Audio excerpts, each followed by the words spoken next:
All right, everyone. Welcome back. Messari's Unqualified Opinions. I'm Ryan Selkis at 2BitIdiot. And this is episode I've lost count, but we're going to number them on iTunes, so it's a little bit easier for folks to catch up. This is brought to you by our sponsors, Token Tax and Token Soft, who you just heard from. If you're listening on iTunes, if you're tuning into the live stream, check them out on Token Tax and Token Soft. I'm today joined by a buddy of mine, one of the only guys in the industry who is my size. So we weren't sure if we were going to be able to both fit on camera because we're a little bit close here. But Julien Genestoux is the co-founder founder and CEO, single founder and CEO of Unlock, which we're going to talk a bit about. He was previously a lead engineer at Medium, so has a lot of really interesting ideas about content aggregation, how we can break down paywalls, how we can make it easier for people to more fluidly navigate the information economy on the web, since so many research and information businesses are starting to paywall some of their content, or at least incorporate freemium models. So this is something that we've actually had professional conversations around. I'm sure there might be some things that we could do long term. But Julien is a tremendous thinker and really good guy to hang out with. So excited to have this conversation. Julien, let's start with the super basics. So crypto trajectory, right? When did you get in? How did you go from Medium to Unlock? Let's just hear the creation story, because I remember when we first talked about it, I was skeptical about the market timing of some of what you were working on, but I've since seen so many other businesses, including our own, start to put up paywalls in lieu of ads. And it seems like you're in position to absolutely nail the market timing of this, and it's really cool. Great. So maybe take it away. Maybe start with, as you said, like first exposure to Bitcoin or to crypto, and that was Bitcoin. Was kind of it's a funny story. It started basically June 2011, so pretty early on. And because at the time I was working in a startup called Superfeeder, which I later sold to Medium, and one of my contractors wanted to be paid in Bitcoin. And to me, it was like, what? I had no idea what Bitcoin was at the time. And he said, no, he was very anarchist, I'd say. And it's like, I don't believe in the US dollar. It's actually based in Germany. It's like, I don't want to be paid in US dollars. I want to be paid in a web native currency, which is Bitcoin. And at the time, I was like, what is this? So I called my CPA and tell them, hey, we've got this contractor. He wants to be paid with Bitcoin. How do we do that? And the CPA says, well, I have no idea what that is. The thing that I'm suggesting you do is you go find whatever that is in dollars. You pay yourself with that amount of dollars, and then you do whatever magic you need to do to pay that guy with Bitcoin. And so that's literally how I got exposed to Bitcoin first. And the funny part of this most expensive contractor of all time. Probably, yes, definitely. At the same time, I'm sure there's a number of those, right? By chance, there was some change left. So at the same time, yes, very expensive contractor, but also like paid for itself. Exactly, over the years. So the funny story is that at the time I was in France, and I had to find Bitcoins in France, and I don't think there was any way to get this. So I reached out to Mt. Gox, and Mt. Gox had, or still had, I don't know, a French founder, Marc Capelli is actually French. And so he asked me to make a wire transfer to his French bank account, and which I did, and actually got an email from him saying, hey, this is my bank account information in France. Like, whoa. And so I literally paid him, wired money to him, and then later got paid in Bitcoin, which I left out of the exchange, so I didn't do the rookie mistake, and so I happen to have kept some of this over the years. So not only did you keep that early Bitcoin, but it was direct exchange with Marc. Yeah, more crypto. So it's like double the OG creds, I guess. Absolutely. Doesn't get much more OG than that. Yeah. So after this, to be honest, I kind of dropped the ball. I was like, pretty quickly, I was like, this is fun. This is definitely like the geeky project that you might want to be exploring. But also was working very much on the web, and to me, it's like, this is way too far from what the web, from the web, and like how to make it work together seems completely impossible at the time. Kind of fast forward a couple of years, my good friend Yann was at Yann Arancher was at Infamous. One of our investors. Yeah, exactly. I was actually in daycare with Yann, or maybe primary school with Yann in France. Emailed me and say, hey, you should look at this Ethereum thing because you care so much about the open web, and we're looking at this early on. And I looked at the docs, looked at a bunch of things, and it was again like very early on. So I don't remember exactly when it was, but there was no mainnet at the time. And I looked at this and like, this seems okay. I start to feel like this is starting to become close to what I care about on the web. but still like too far. And so we're still doing Superfeed at the time, kind of dropped the ball without really getting involved in that, which is, I guess, a mistake at the time. But later on, sold my Superfeeder company to Medium and worked for Medium for about 2 years. And the first year was doing a bunch of open web stuff. The second year was more toward monetization. So Medium, and I think we're going to get into the weeds of like how I got exposed to crypto, but also why I think this is important for the web, not so much for the sake of crypto. Are you responsible for this sudden shift in monetization? Not responsible for this, but basically, so Medium, a lot of people assume you just happened to leave and start a paywall unlocking business. After. So let me give you the full story. I think it's actually pretty funny. So Medium, before I started and after I started, was kind of trying to make ads work and failed. Like basically the CPMs that we're getting were abysmal, and there was no way we could make this work without completely degrading the reading experience. And if you use Medium, there's one thing that Medium does very well is actually providing a great reading experience, or used to do that. I don't know if that's true anymore, but at the time that was kind of the thing. It was like Medium, you go there, you got a pretty clean slate, and you can read without being distracted by a million things. And same is true for publishers, by the way. It's ridiculously easy to properly write format exactly. And drag and drop things. And so we quickly realized that, hey, if we want to put ads, we're going to degrade that thing and make Medium not worth being, or not Medium anymore, basically. And so we moved into discussions like, hey, if we're not going to make ads, and it's pretty obvious that already at the time, kind of the early like little hints of paywalls started to work here and there, like New York Times, Wall Street Journal, obviously.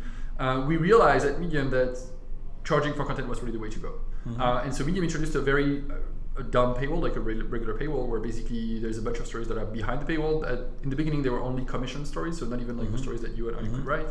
And pretty quickly, Medium started to make decent amount of money through this. I don't think I can give the numbers, but that was surprising to me at least, and to other people on the team. Like, all right, this is actually working more than what we expected. And that's when I started to realize, like, hey, when you ask people to pay for stuff, if they care about this stuff, they're actually willing to pay for this. We moved away from the belief from like 15 or 20 years ago that information wants to be free, in a sense like people will never pay for anything. If you make something that people care about, they're actually going to pay for this. And that is, to me, very good news. Like something like, hey, all right, maybe the web isn't doomed after all. Like we're not going to be using ads forever with all of the privacy challenges and all of the wrong incentive that it puts in the market. Yeah, I don't want to talk too much about Medium, right? Because I think we want to spend the most of the time talking about Unlock. But one question I've had, did you guys ever consider a white labeled CMS?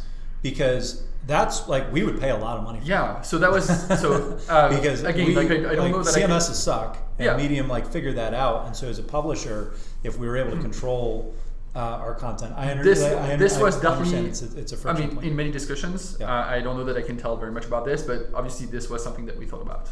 And in the end, decided not to do.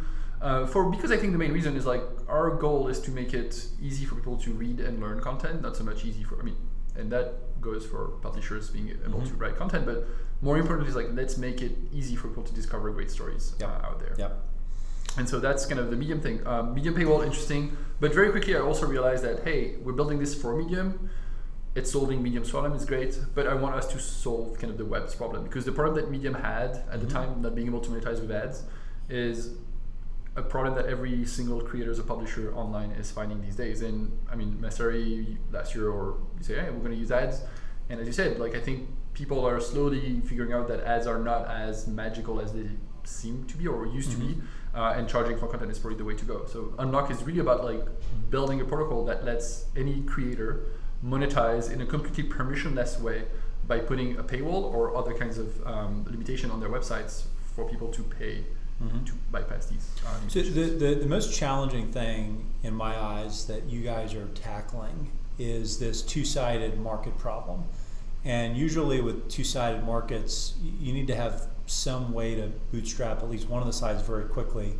And with content, the numbers, the unit economics are very challenging because the numbers are small, right? So how do you get people to buy in on the content producer side of things when they might only be charging $5 a month right?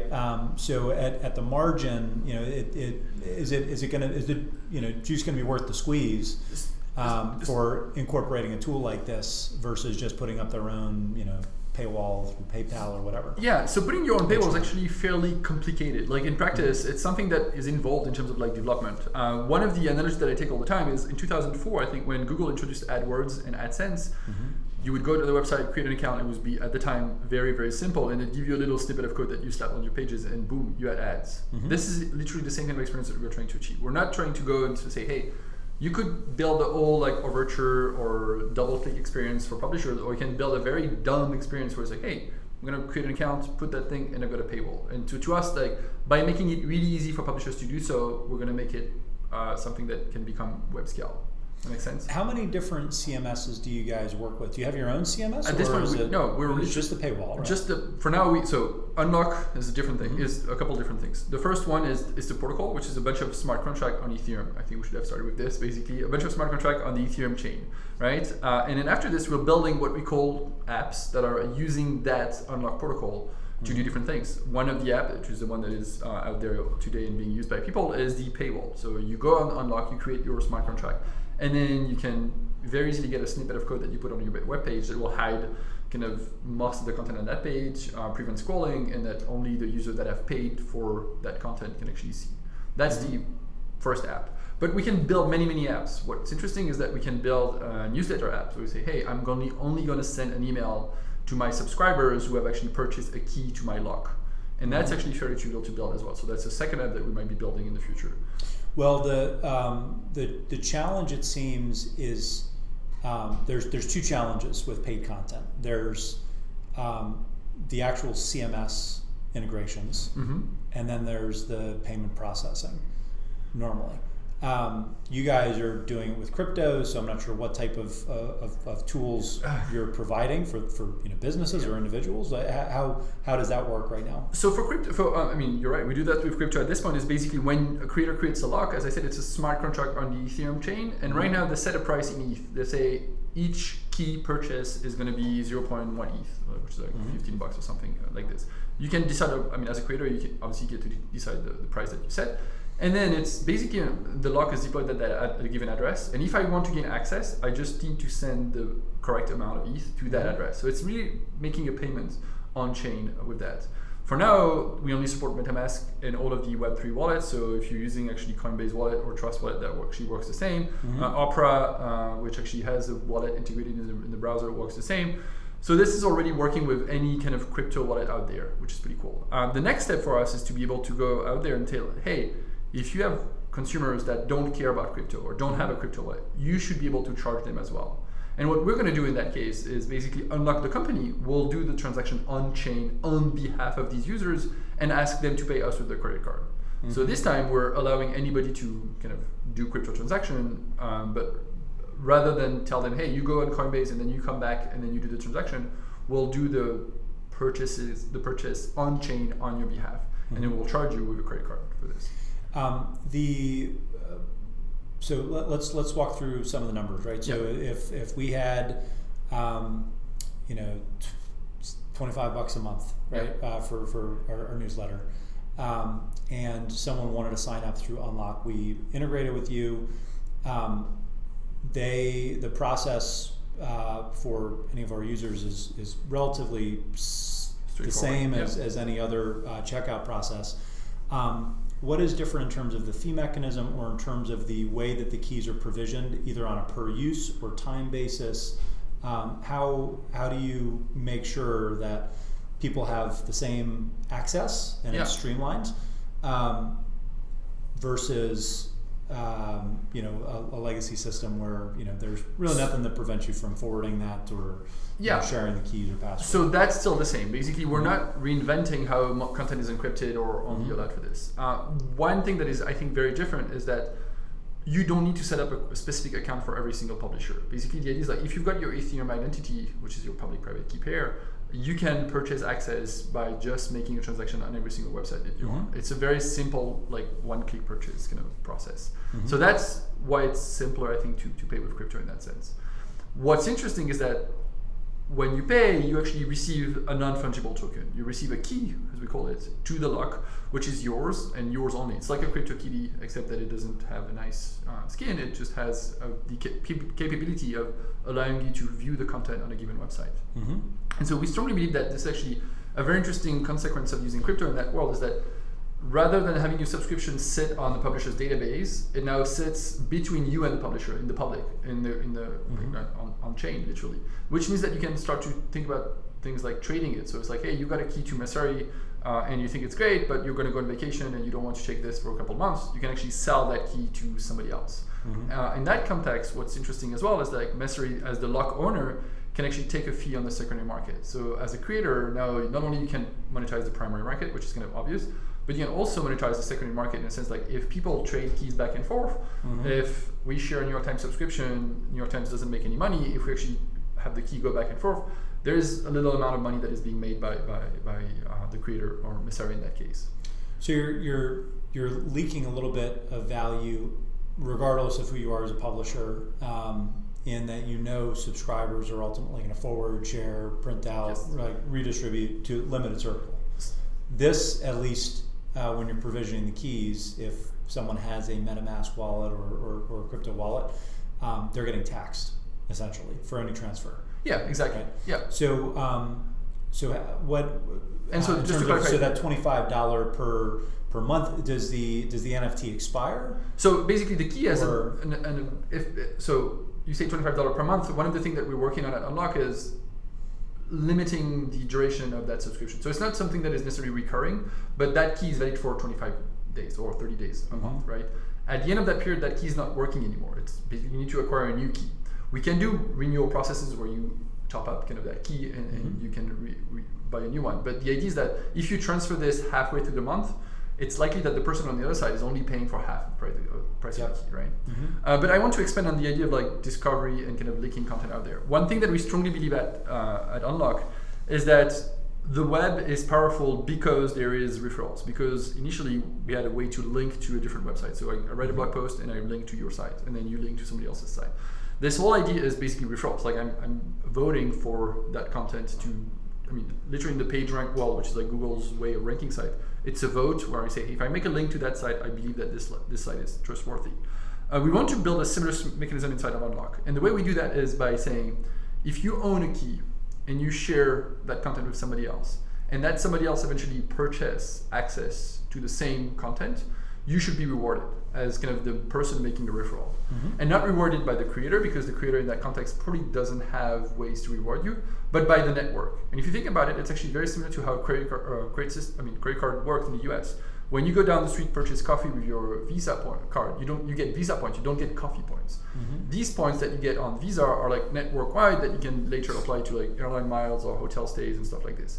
On Unlock, it's similar. You do make a referral, you get points that you can later apply on the network to get discounts. And that's why it's a protocol, because it's basically a thing where if I, as a creator, decide to use a lock, that means that people will have an incentive to share my content, mm-hmm. and then I'm willing for some users to actually grant discounts based on the amount of points that they have. Where are you right now in the customer onboarding process? So in terms of folks that are tinkering around with this, it's still very early. You started this, company mid last year, right? Yeah, pretty much, yeah. But are there still product milestones that need to be hit before this ships? So it ships. Yeah. So we have what we call V0, which ships out there. And if you go to my blog, and maybe we'll put that in the show notes. Sure. But you can go there and you can easily see what that is. And if you have got a wallet, MetaMask, or anything else, you can unlock my blog. And just for the sake of it, the funds, actually, I don't keep them. I'm actually transferring them to She256, which I think is a great organization to bring in diversity. So you're not paying me. A few mentors here too. Yeah, you're not paying me if you do that. So know that you're actually contributing money, and it's cheap. It's like $1.50 or something. So not a crazy amount. So, but basically that version works. You can already, if you have a blog, lock content on your blog, and only the people that have paid to view that content will see this. Mm-hmm. So that's V0. The next step is V1, which is what I described earlier as the way for people with no knowledge or no care about crypto to actually unlock the content with their credit cards. Mm-hmm. And that's coming for June. In parallel to that, we're going to have different apps. So an email newsletter app, patronage app, maybe even an event app. So you organize like a meetup and say, hey, rather than using Eventbrite, you can create a lock for that place, a physical lock basically in that sense, and you sit at the door, and only the people that actually have purchased the key using crypto can actually attend your meetup. So this, you'll be able to accept credit cards by June? Yes. Okay. Not now. Not now. Okay. So that's I'd say the next milestone. That's the next big milestone. That's a big one, because now you can onboard anybody, and then you can just be the behind the scenes provider. Exactly. Right? It's actually interesting that you say provider, because one thing that we're actually working on is building our own provider in the Web3.js sense. So I'm not sure you're familiar with these like Web3.js library, but there's MetaMask is a provider. If you use like another like crypto wallet, there's a provider inside there. There's going to be an unlock provider that basically is a way for you to unlock the content that you care about. Interesting. One thing that I think sounds like still a ways out, but is an obvious extension of this, is being able to bundle custom subscriptions, right? Yep. And so at least when we first started speaking, like that was one of the killer apps, right? How do you very cleanly? I think that's actually already possible. Right? I mean, to do that today. So basically, think of the lock as something that doesn't know on which it sits. As I always joke with the teams, like the lock doesn't know on which door it is. So we could create a lock together and get like the address of that lock, which is 0xabc, blah blah blah, and then put the snippet on our sites and the same snippet with the same lock address. Which means that if somebody purchases a key on my site, now they can read your site, and the other way around. So it's really simple to actually build bundles where basically you just have one shared lock between multiple organizations. In theory, this goes to the two-sided market problem, right? So but this requires the publisher's buy-in, right? They must have a relationship with Unlock. What do you call it, a relationship with Unlock? Where they're allowing you to they need to put the snippet on their they need to put the snippet on their site. But if they put the same snippet on that's an action. That's an action, exactly. This, yeah, right? it's basically that's something that we can't get rid of, basically. Like we can't force people to accept payment for their stuff, right? But if they put that snippet on their sites, now the lock will collect the funds from both of us, basically, of our site, and then we'll have to agree on how we split this. And if we want to go all in the decentralized world, we can put like a DA. So the lock, instead of being owned by either you or I, could be owned by a DAO, which has the rules on how we split revenues in that front. Sure. So that could be something that, in my mind, would be kind of a way to kind of restore the web rings from the early 2000s. Like, there's a bunch of like bloggers go together and say, hey, we're all about the same thing. You could create a lock. Each of them put that lock on their websites, and now the money goes to a shared organization that either pays for one engineer to help people set up things, or contributes money to stuff that non-profit that they care about, or even like split the money evenly between all of these people. Does this sit alongside the other options in the checkout process right now, similar to what you'd see? Coinbase has their checkout, BitPay has their checkout. So would you be able to work in conjunction with those service providers as an app, like a meta app, or is it going to be credit card, PayPal, Coinbase, and then Unlock as another That's option? Interesting. So the way we see Unlock is not so much as competing with these things. Like we're not just about the checkout process. We're actually very little about the checkout process. Our value, I think, is in the access control protocol. So it's almost like in the perfect world, we could say, hey, put the lock on your site.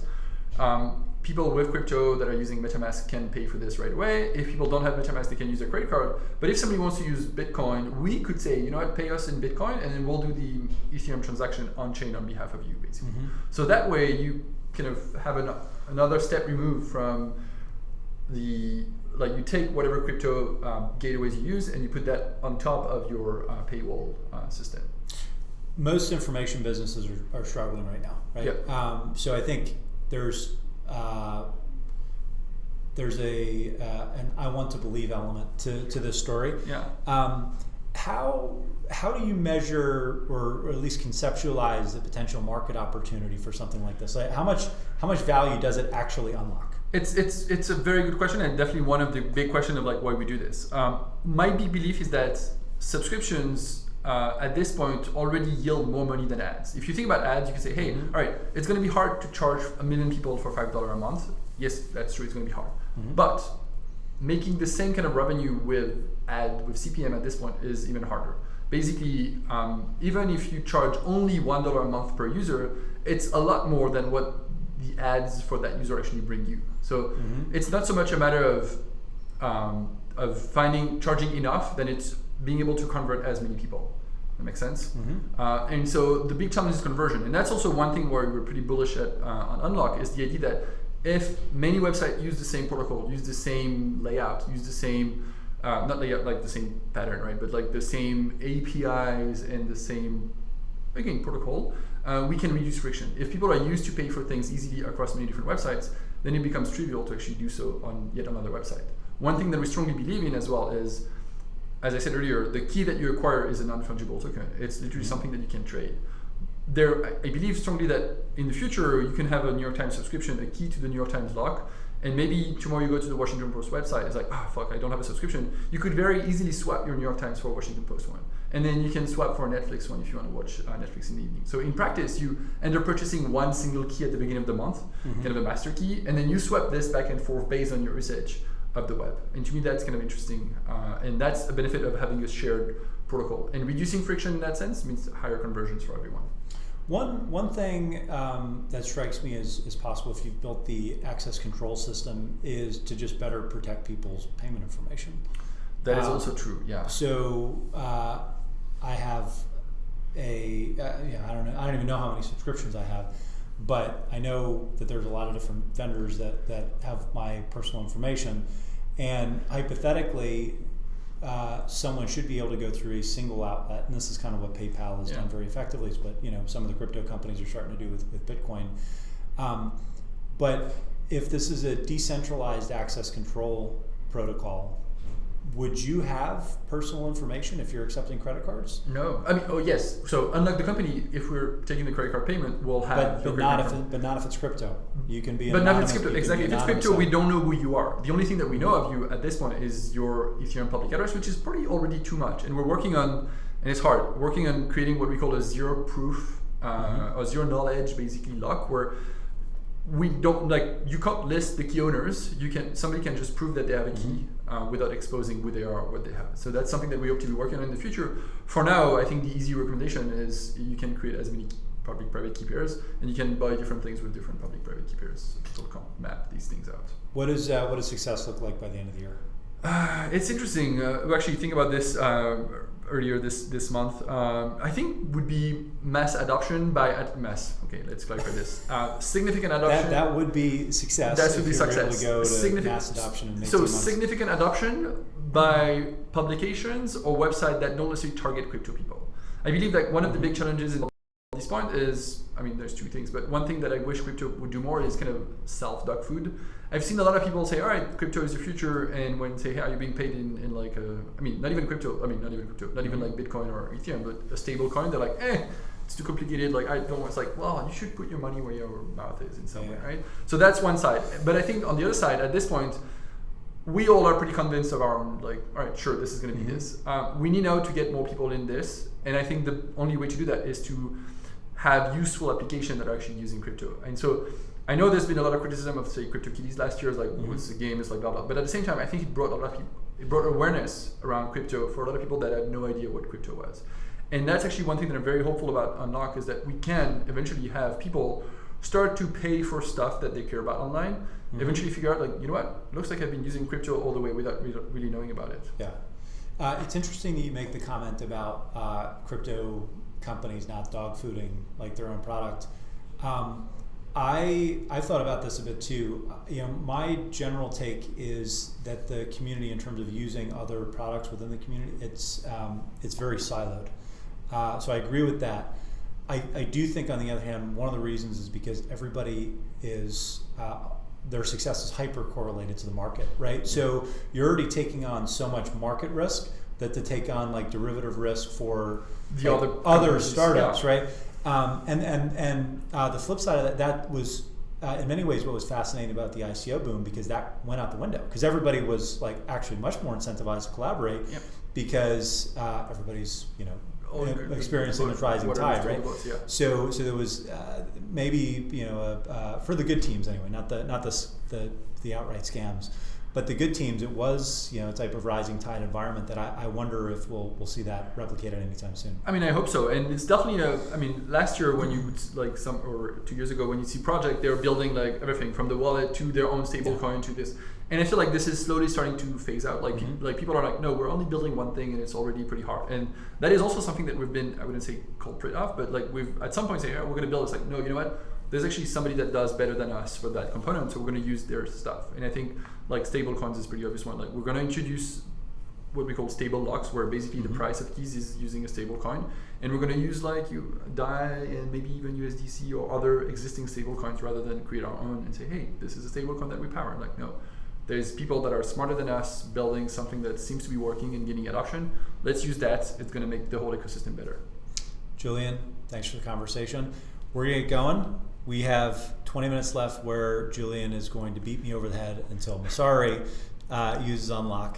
So this is perfect segue for that last question. But thanks again for joining. No, thanks for having me. And we'll do it again soon. Sure. Until next time, be good, guys. Peace.